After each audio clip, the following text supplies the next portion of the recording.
Hi there, thanks for tuning in. We've got a post-2019 model Winnebago View Navion with a Truma on-demand water heater. It works really well. It's a brilliant piece of kit.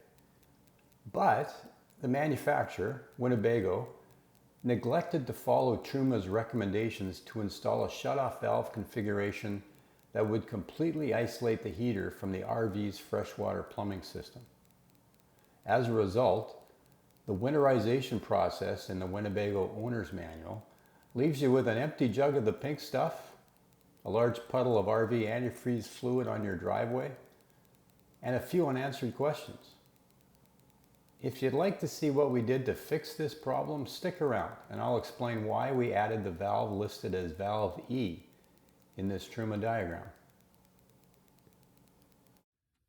Okay, here we are looking at a Truma AquaGo Comfort Plus in a Winnebago View 24J. It's located under the foot of the bed in this particular coach. In your coach or trailer, it could be located anywhere, of course, but the fittings we're going to look at right now are going to be common to this particular model of water heater. So let's look at the major components. Down on the floor, we got the cold water intake. That's the water that comes from your pump. It's in this braided nylon hose. Gets directed through this diverter valve, which is part of the winterization bypass system. For normal operations, the valve is in this position, parallel with the floor. And cold water flows through the diverter valve and eventually ends up the cold water intake at the bottom of the water heater. The Truma does its thing, burns propane, heats up the water, and exhausts the hot water out the top through this line, out this fitting, and then through this check valve. This big white check valve is a component of the bypass system, and it allows water to flow only in one direction, and that's out of the Truma, down the line, and disappears off to your faucets and shower. Once it goes to the faucets and shower, it returns to the Truma by this bit of red PEX on the floor. In this case, it comes from this direction through this diverter valve and then up and into this fitting here. And this fitting is the intake port for the recirculation line.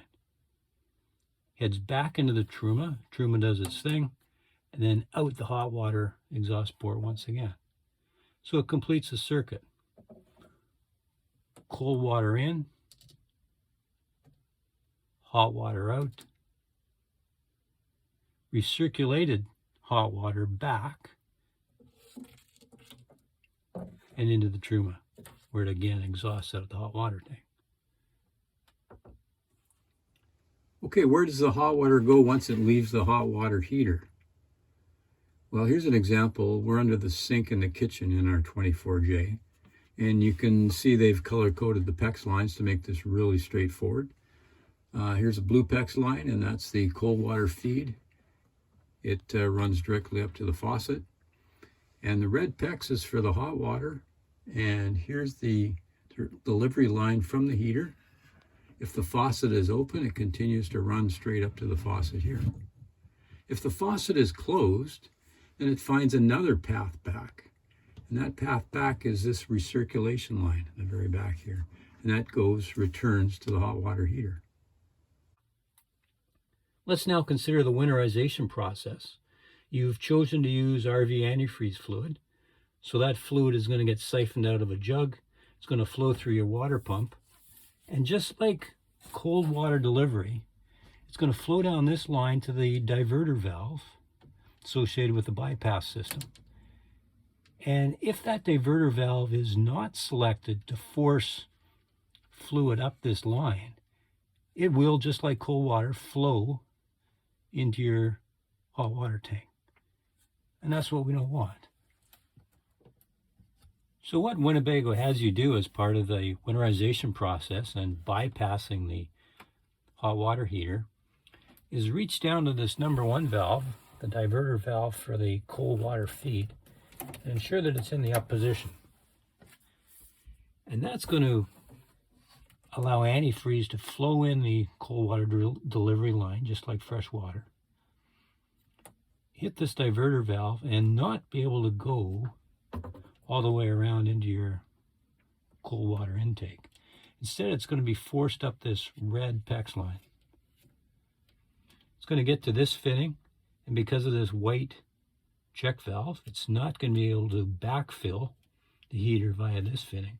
So it's forced out down to the faucets. So your RV antifreeze comes in here, gets diverted up here, can't flow backwards, so it's forced out here down to your faucets. That's the way Winnebago hot water heater bypass systems have worked for years and years and decades. But with the advent of the hot water on demand and the requirement to have a recirculation line installed in this system, as we just learned down by the kitchen sink, that hot water now comes back through this recirculation line and up and back into the Truma. So that's what antifreeze fluid is going to do. Once it's forced out here using the Winnebago bypass valve, it's going to flow out here, go all the way to the faucets, and then come back up through here, and your RV antifreeze fluid is going to flood into your Truma hot water heater. So that's not a great thing. Well, what's the solution to that problem? Well, luckily it's a very straightforward one and an easy fix. It's the installation of a shutoff valve in the recirculation line that brings back either water during normal operations or RV antifreeze fluid during winterization operations. So by throwing this check valve here, you can completely isolate the Truma from any fluids. The second reason for installing that check valve is more of a practical one associated with transiting through cold temperatures. If you're fairly confident you can keep the inside of your coach or trailer warm as you're transiting through those cold temperature environment, you can actually completely isolate the Truma from the freshwater system by throwing the bypass diverter valve and this recirculation shutoff valve, and then draining the Truma from the outside. That way you're going to completely drain the fluid from inside the Truma, but you'd still have a fully operational cold water delivery system inside your coach or trailer. The third reason is kind of similar. If you ever ran into a problem with the Truma where it wasn't working or behaving strangely, and you wanted to separate it from your freshwater system in your coach or trailer, then you can run through the bypass procedure, diverter valve number 1, and your newly installed recirculation shutoff valve. And again, completely isolate the Truma from the freshwater system and carry on using fresh water throughout the coach or trailer without having any impact to your operations because of a malfunctioning Truma hot water heater. So if it's such a great idea to install a check valve in the recirculation line of your Truma water heater, why didn't Winnebago do it? Other manufacturers do it.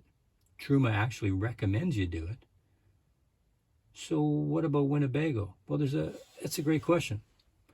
There's a couple of possibilities that come to mind. The first one is these water heaters have only recently been introduced to the production line.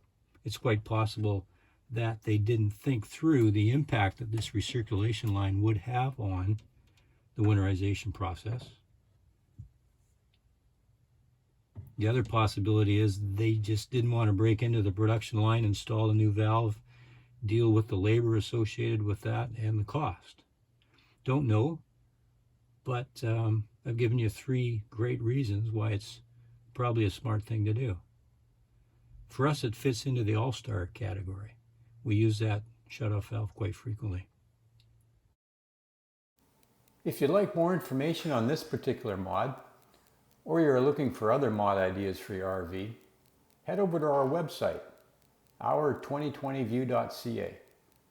The link is in the description below. On the site, you will find dozens and dozens of really useful mods we have made to our View Navion, most of which can be done to any RV. We have detailed the thought process that went into the decision to do the mod and offer step-by-step descriptions of the process we followed to complete the job. A lot of the mods are quick and easy, yet yield a big return on the investment of your time. Some of the mods are more extensive, such as a solar retrofit or Sprinter suspension upgrade, but again, were fun to do and well worth the effort. If you like searching the web for RV mods, this site might make a good visit. If you found this video useful, please let me know. Thanks for stopping by.